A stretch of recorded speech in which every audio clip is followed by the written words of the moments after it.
Um coração que bate no peito de outra pessoa, córneas que tiram da escuridão quem já havia perdido a esperança de ver, são algumas maravilhas da doação de órgãos. Mas esse ato de solidariedade ainda não é tão fácil para muitas famílias. Segundo a Associação Brasileira de Transplante de Órgãos, a ABTO, metade das mais de 1.700 famílias abordadas em hospitais no primeiro semestre deste ano se recusou a doar órgãos de parentes mortos ou com morte encefálica já declarada. Essa é a primeira vez que a associação analisa os casos de negativa familiar, levando em consideração o número exato de entrevistas e não o número de potenciais doadores. Bom, já aqui na Câmara, como você conferiu na reportagem de Renata Torres, está pronto para ser votado pelo plenário da Câmara um projeto de lei da deputada Manuela Dávila, do PCdoB do Rio Grande do Sul, que estabelece a doação presumida de órgãos humanos. Se a proposta for aprovada, só não vai ser doador quem registrar em documento público que não permite a doação após a sua morte. Bom, vale voltar um pouquinho ao passado para entender melhor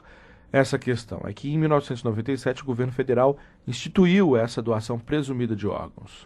A ideia era de que todo cidadão seria um potencial doador e, caso contrário, deveria registrar a recusa no documento de identidade. Só que a legislação não vingou e o então presidente Fernando Henrique pôs fim à doação presumida, que agora volta na forma desse projeto de lei da deputada do PCdoB. Sobre esse importante assunto, a gente conversa agora com o ex-presidente da Associação Brasileira de Transplante de Órgãos e que atualmente integra o Conselho Consultivo da Associação, Dr. Walter Garcia. Bom, ele defende a doação registrada, quando a pessoa em vida autoriza a doação.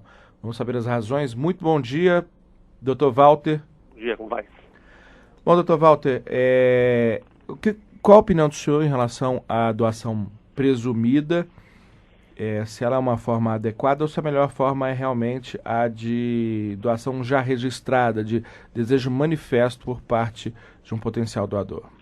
O ponto todo, Lincoln, é que há várias formas de utilizar o consentimento.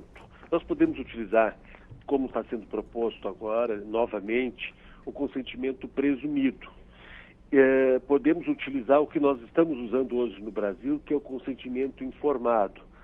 Poderíamos, como já usamos no passado, a decisão obrigatória ou registrada.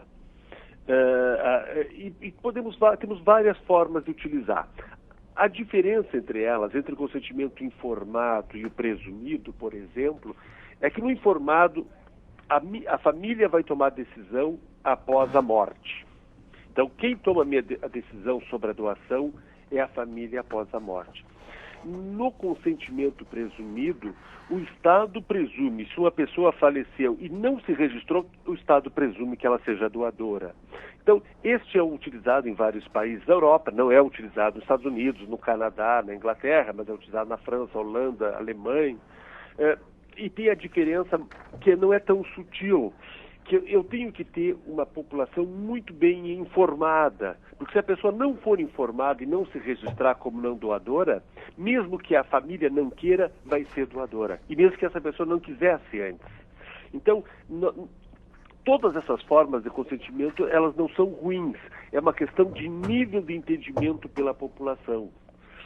Para nós, neste momento, o melhor seria manter o consentimento informado e começar a utilizar a decisão registrada, que é a diferença em relação ao presumido, que no presumido se registra só quem não quer doar.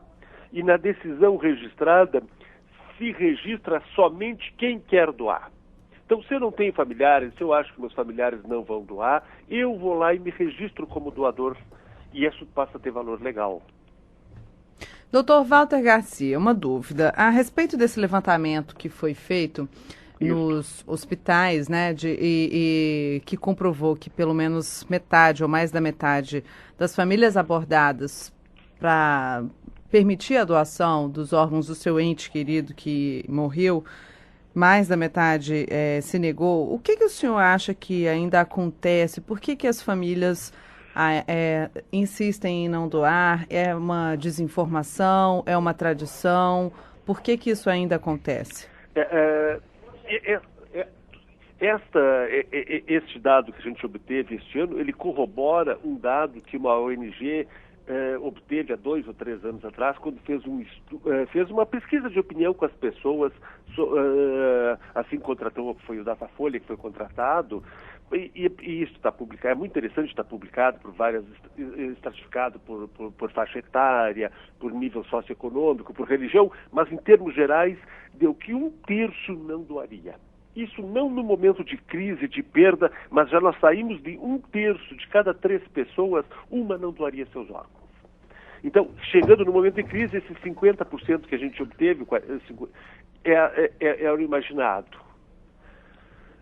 Então, e o que acontece? Acontece que as pessoas não entendem o diagnóstico de morte encefálica. As pessoas não confiam no sistema, acham que pode roubar o órgão, acham que pode ir para quem é rico.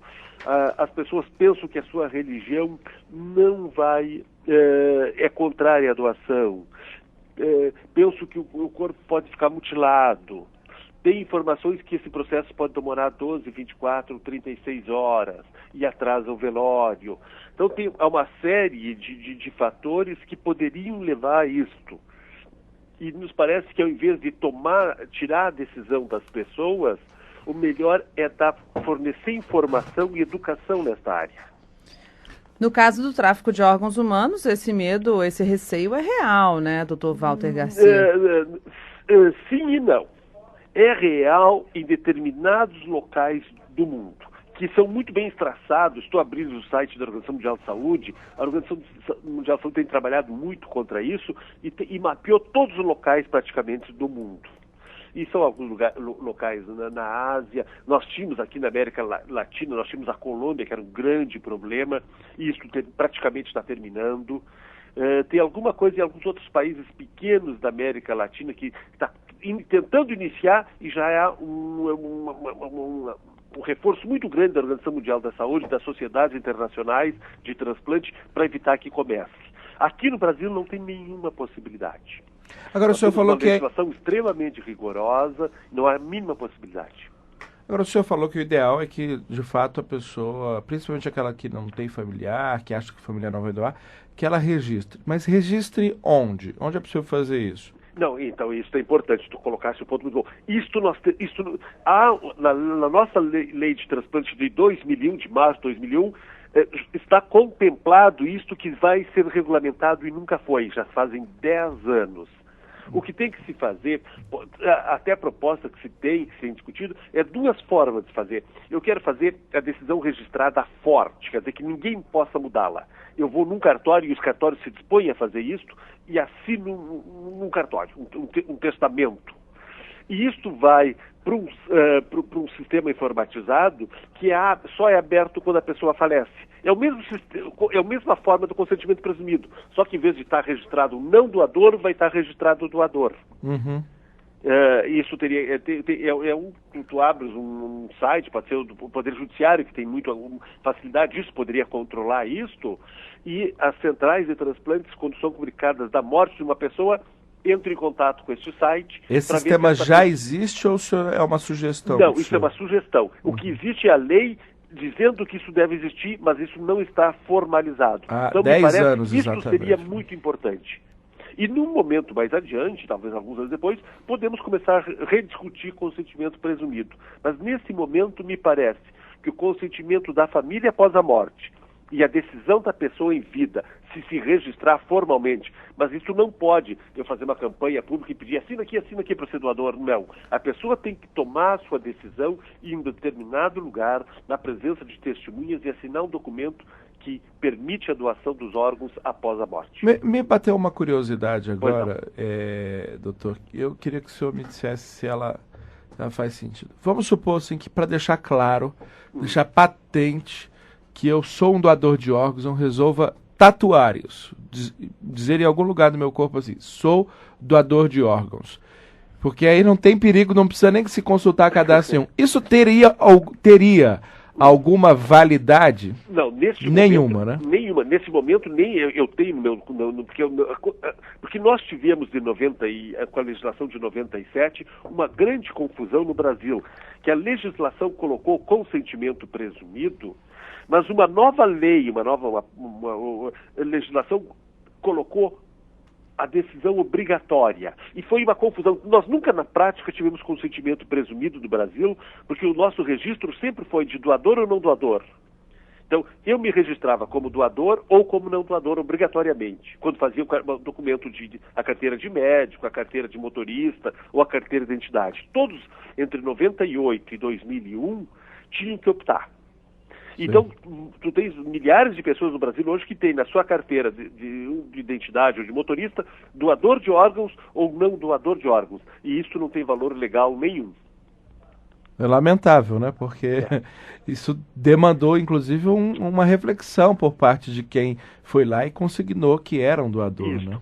E isso, então, por isso que a gente quer voltar a trabalhar com decisão registrada. Tu só te registras se tu tomaste decisão de ser doador. Se tu não sabes, se tu quer pensar, tu deixa para a família decidir após a morte.